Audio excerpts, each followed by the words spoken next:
ሁላችሁም ተክለ ሃይማኖትን ላመናችሁ ሁሉ አባ ተክለ ሃይማኖት በክፉ ቀን ለሀገር ጭምር እየተረፋችሁ እንድትዘልቁ ያርጓችሁ። ተክለ ሃይማኖትን ያመነ ሰው በክፉ ዘመን እንኳን ለራሱ ሰው ይዞ ይዘልቃል። በዚህ ዘመን በዚህ በጦርነት ዘመን ተክለ ሃይማኖትን ያመናቸው በጸሎታቸው የተመካ ሰው በእውነቱ ያልፍባቸዋል።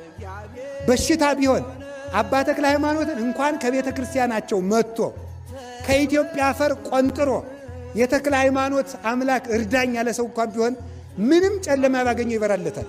አንዲት ሴትዮ ምን አደረገች መስላችሁ? እንዲያው ደብረ ሊባኖስ ማን እምነት ባመጣልኝ አለች። ኋላት እዚህ ሲላት ተክለ ሃይማኖት እኮ ዙረው ያልሰበኩበት ሀገር የለም፣ ስለዚህ ሲሰብኩ በዚህ አካባቢ መቼም ሳያልፉ አይቀሩም ብላ ዝም ብላ አንዱን አፈር ቁንጥር አድርጋ ብትቀባው ከበሽታዋ ተፈወሰች ይችላል። ሲያልፉ የኢትዮጵያ አፈር በጠቅላላው ከልቤ ነው የምነግራቸው፣ የኢትዮጵያ አፈር በጠቅላላው በተክለ ሃይማኖት